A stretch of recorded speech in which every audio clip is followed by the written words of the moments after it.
ஒரு ஊர்ல வீபிரதன் அப்படி என்றவன் அவனோட மனைவி கூட வாழ்ந்து வந்தான். அவன் நல்ல உழைப்பாளியாக இருந்தாலும் வறுமையில் வாடினான்.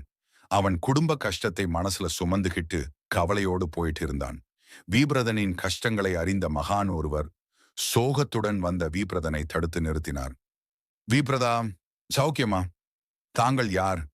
என்னுடைய பேர் உங்களுக்கு எப்படி தெரியும்? உங்களை நான் பார்த்ததே இல்லையே. இந்த உலகத்தில் இருப்பவர்கள் என்னை தினமும் பார்க்கிறார்கள். நானும் அவர்களை பார்த்து கொண்டேதான் இருக்கிறேன். த்ரீனான் அவர்களிடம் என்ன புண்ணியம் செய்தாயோ, நானே உன்னை தேடி வந்து பேசுறேன். பின்னே இருக்காதா? அந்த ஸ்ரீமன் நாராயணனே வந்து பேசுகிறார் என்றால் உண்மையிலேயே வீபிரதன் புண்ணியம் செய்துதானே இருக்க வேண்டும். சரி, அது போகட்டும். உன்னுடைய கஷ்டங்கள் என்ன என்று நீயே பலமுறை என்னிடம் வந்து முறையிட்டு இருக்கிறாய். அதனால் உனக்கு ஸ்ரீ சத்யநாராயணா பூஜை முறைகளை சொல்கிறேன். அந்த பூஜையை முறைப்படி செய் என்று பூஜை முறைகளை சொல்லிவிட்டு வீபிரதன் மறுவார்த்தை கேட்பதற்குள் சென்று விட்டார் அந்த மகான். வீரபத்ரருக்கு என்ன செய்யறதுன்னே தெரியல. நேரா அவன் மனைவி கிட்ட போய் விஷயத்தை சொன்னார். கடவுள் போல ஒரு பெரியவர் நம் கஷ்டங்கள் தீர ஸ்ரீ சத்யநாராயண பூஜையை எப்படி செய்வது என்று கூறினார். அதனால உடனே அந்த பூஜையை நம்ப செய்யணும் அப்படின்னு அவன் அவன் மனைவி கிட்ட சொன்னான். அதுக்கு அவன் மனைவி, என்ன பேசுற? அடுத்த வேளை சாப்பாட்டுக்கு கூட வழி இல்லாம கஷ்டப்படுகிறோம்.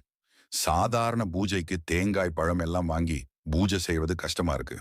யாரோ ஒரு பெரியவர் சொன்னார் என்று அதுக்காக இவ்வளவு பெரிய பூஜை எல்லாம் பண்ணி அன்னதானம் எல்லாம் நம்மளால பண்ண முடியுமா அப்படின்னு அவன் மனைவி சொன்னாள். எதுவா இருந்தாலும் சரி, பூஜையை நல்லா செஞ்சு முடிக்கணும். வர பௌர்ணமி அன்னைக்கு அந்த பெரியவர் சொன்ன மாதிரி இந்த பூஜையை செய்யணும். அதுக்கான ஏற்பாடுகளை செய்கிறேன். கடவுள் இருக்கான், அவன் பார்த்துப்பான். நம்ம ஏன் கவலைப்படும்?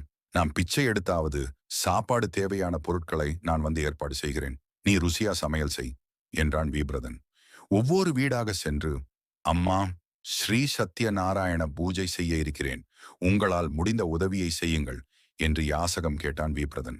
எதிர்பார்த்ததை விட இறைவனின் அருளால் உணவுப் பொருட்கள் கிடைத்தது. பூஜையை தொடங்கினான். பூஜையிலும் அன்னதானத்திலும் கலந்து கொள்ளும்படி எல்லோரையும் அழைத்தான். வந்தவர்களோ, பரேதேசியாக இருப்பவன் சத்யநாராயண பூஜையை செய்கிறானாம், செய்தால் கோடீஸ்வரனாக மாறிவிடுவானா என்று வயிற்றெரிச்சலோடு பூஜையில் கலந்து கொண்டார்கள். அந்த பக்கமாக வந்த வழிப்போக்கன் ஒருவனும் பூஜையில் கலந்து கொண்டான். பூஜை நல்லபடியாக முடிந்தது. வீபிரதனும் அவனுடைய மனைவி குழந்தைகளும் வந்தவர்களுக்கு சிரித்த முகத்துடன் உணவை பரிமாறினார்கள். விருந்து முடிந்து எல்லோரும் புறப்பட்டார்கள்.